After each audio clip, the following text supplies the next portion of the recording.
Alors bonsoir à vous les amis, bienvenue sur la chaîne du Contrebandier. Aujourd'hui on se retrouve pour une vidéo que vous avez demandé depuis maintenant bientôt 2 ans que je suis sur YouTube.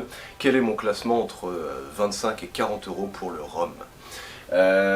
Donc c'est, je peux vous garantir que c'était chaud, hein. J'ai fait entre 80 et 90 dégustations d'échantillons avant de réussir à pondre ce petit classement qui n'en est pas un, puisqu'il ne va pas être question de faire du moins bon au meilleur ou du meilleur au moins bon, c'est pas la question. Je veux que cette vidéo en fait serve à faire découvrir le rhum à un maximum de monde, donc je me suis limité à un rhum par pays. C'est peut-être un petit peu discriminant, voilà, là pour ceux qui voient par exemple le JM, les gens vont peut-être se dire ah putain, il n'y a pas que JM en Martinique. En fait, c'est pas la question.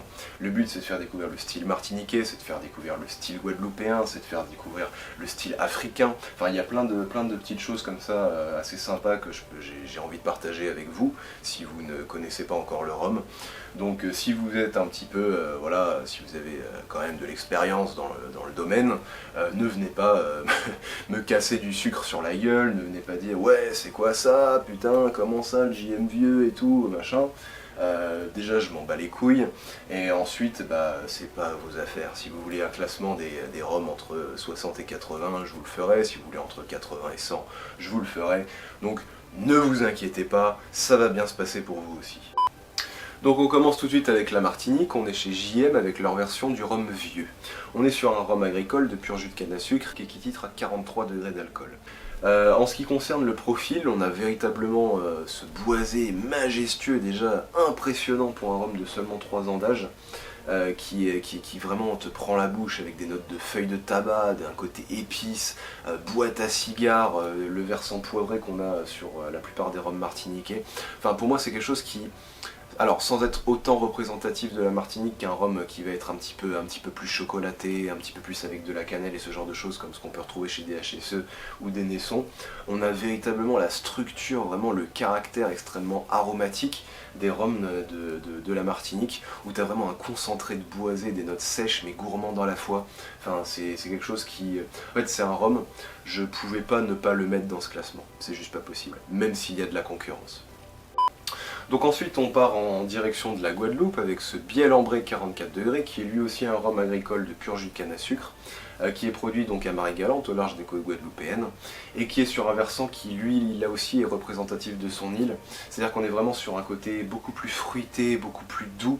On a vraiment ce côté jus de canne boisé mais pas trop, un boisé vraiment fondu par rapport au JM vieux par exemple, où vous allez vraiment avoir un petit côté un tout petit peu sur la torréfaction, un tout petit peu caramel. C'est des choses qui sont extrêmement fondues, il y a un côté fruits séchés aussi, et en plus de ça, en plus d'être très bon à la dégustation, en rhum arrangé avec des fruits séchés et de la vanille, je peux vous dire que ça c'est une petite pépite.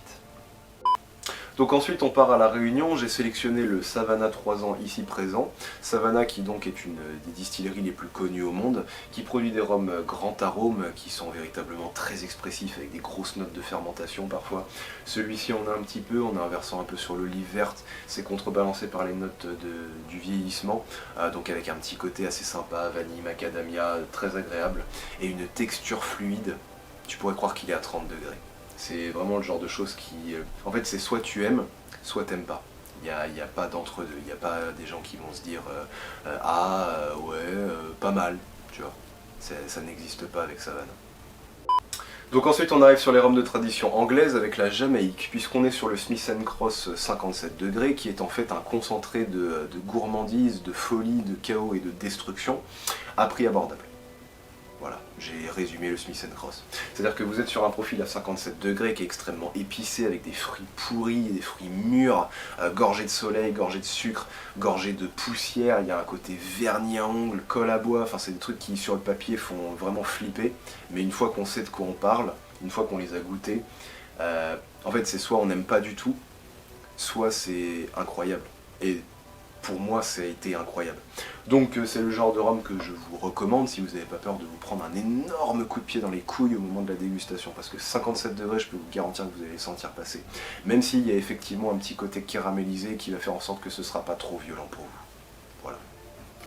Donc ensuite on prend la direction de Trinité et Tobago avec un rhum que j'ai failli ne pas mettre dans mon classement parce que j'estime qu'il n'a pas véritablement sa place, sauf pour s'adresser à des personnes qui ont l'habitude de boire des rhums a tendance un peu trafiqué, trop sucré. Je pense au Don Papa, mais il y en a plein d'autres. Donc si vous connaissez un peu la chaîne, vous savez desquels je parle, voilà, je pense. On est sur l'Angostura 7 ans, qui est un rhum qui titre à 40 degrés d'alcool, et contrairement au rhum que je viens d'évoquer précédemment, le Smith Cross, celui-ci n'a aucune chance de vous mettre un coup de pied dans les couilles.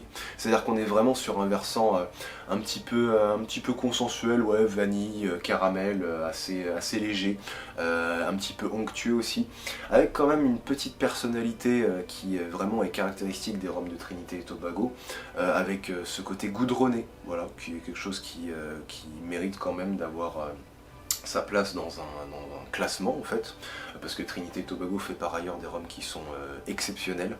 Celui-ci n'en fait pas forcément partie, mais ça peut être une bonne transition pour des personnes qui ont l'habitude de boire des rhums à tendance sucrée, voire trafiquée. Je pense au Don Papa, mais il y en a plein d'autres, voilà. Donc plutôt que de boire ce genre de saloperie, ça peut être une alternative. Donc ensuite on passe à la Guyane britannique avec le Eldorado 12 ans qui a un peu plus de texture que le précédent et qui véritablement pour moi incarne le style anglais dans toute sa splendeur. On a vraiment ce côté un petit peu passe-partout, tu vois, avec un registre un peu... d'un côté tu vas avoir de la vanille, de l'autre tu vas avoir des notes un peu de torréfaction, t'as un bois un petit peu noirci, un petit peu brûlé, un caramel très cuit. C'est quelque chose qui pour moi est dans un équilibre douceur-sécheresse, tu vois, qui fonctionne très très bien, qui ne donne pas l'impression d'être trop sucré ou quoi que ce soit, qui arrive à asseoir une gourmandise malgré tout. Je trouve que c'est très très bien foutu. Et quand vous montez dans la gamme des Eldorado, alors pas le 15 ans parce que je trouve que c'est celui qui est le moins bon de la gamme, mais en tout cas le 21 ans pour moi c'est juste une masterclass.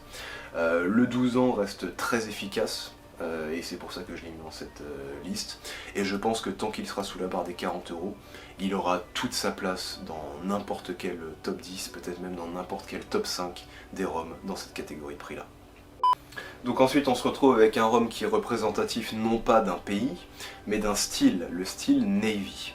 J'ai nommé le Pusser's Gunpowder 54,5 degrés d'alcool, qui est un rhum traditionnel de mélasse, qui est en fait l'assemblage de rhums issus de 3 provenances différentes, de tradition anglaise. J'ai nommé Trinité et Tobago, la Guyane britannique, ainsi que la Barbade.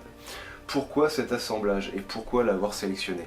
Parce que le style Navy, c'est quelque chose qui se faisait donc lorsque les marins anglais partaient en mer, ils avaient droit à leur ration de rhum journalière, et c'était un rhum qui était généralement embouteillé au-dessus de 54 degrés, pour éviter que la poudre qu'ils utilisaient pour leur fusil, tout simplement une fois qu'elles étaient aspergées de rhum, il fallait qu'elles puissent continuer de s'allumer, donc 54,5 degrés.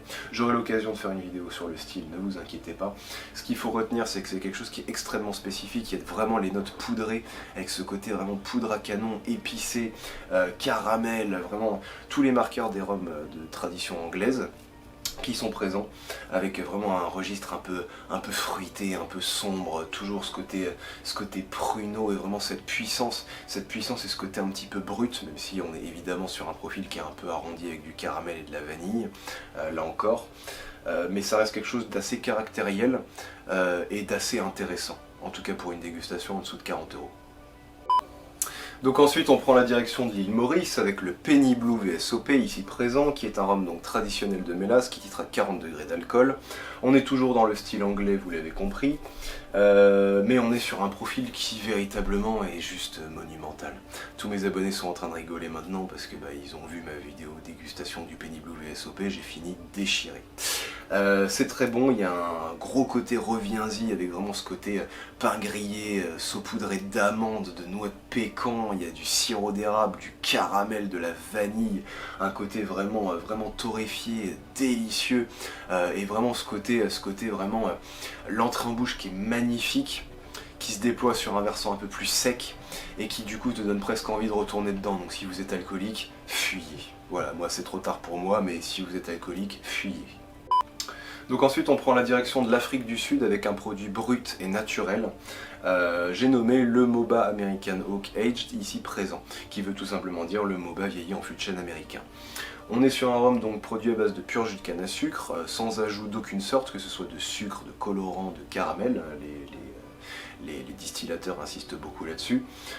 Et on est sur un rhum qui titre à 43 degrés d'alcool. C'est un profil qui est dans une espèce de gourmandise végétale cacaotée avec une grosse vanille extrêmement puissante, vraiment tu sens vraiment ces arômes de vanille, ce côté vernis à bois, presque colle à bois, très spécifique, très propre à cette distillerie. Et un versant cacao vraiment sec, presque un petit peu amer et un registre végétal vraiment. En fait t'as tellement de choses en bouche, c'est un profil qui est tellement aromatique, tu peux pas passer à côté. Donc ensuite on prend la direction du Guatemala avec le seul rhum de tradition hispanique de cette sélection. J'ai nommé le Botran 15 ans, qui n'est pas véritablement un rhum de 15 ans d'âge à proprement parler, mais ça vous le savez si vous suivez la chaîne, puisque c'est un rhum qui a été élaboré en méthode Solera et que par conséquent les rhums les plus âgés entrant dans la composition de ce rhum là ont 15 ans. C'est pas le rhum en lui-même qui a 15 ans. Bref, on est sur un rhum qui a un petit versant boisé, mais un boisé gourmand, teinté de caramel, avec une espèce de feuille de tabac comme ça qui vient se promener. Un petit versant vanillé très agréable aussi. On est sur un équilibre entre de la douceur, de la légèreté et en même temps une espèce de semblant de complexité aromatique comme ça qui vient de chatouiller. Puis pour la petite anecdote, voilà, si vous aimez les rhums de chez Zacapa, Botran et Zacapa c'est pareil, hein, c'est la même boîte, c'est le même organisme. Donc l'ADN des deux rhums, vous allez vous y retrouver dans l'un comme dans l'autre. Si vous aimez le Botran, vous aimerez le Zacapa. Si vous aimez le Zacapa, vous aimerez le Botran. Il n'y a pas plus simple que ça. Et Botran, l'avantage c'est que c'est un rhum qui plaît autant à des amateurs, à des personnes qui ne sont pas initiées au rhum, que à des professionnels. Voilà, c'est quelque chose vers lequel tu reviens avec une facilité qui est déconcertante. Et en cocktail, petit bijou, là encore. Et voilà les amis, c'était le contrebandier. J'espère que cette vidéo vous a plu. C'était ma sélection des rhums entre 25 et 40 euros. N'hésitez pas à me dire dans les commentaires ce que vous en avez pensé, s'il y a des références que vous pensez que j'aurais dû mettre à la place de certaines, et ainsi de suite. Voilà, je suis toujours ouvert à la discussion. En attendant, je vous souhaite une excellente journée, une excellente soirée, peu importe l'heure à laquelle vous regardez ça, de toute façon c'est pareil. Puis je vous dis à très vite. Ciao!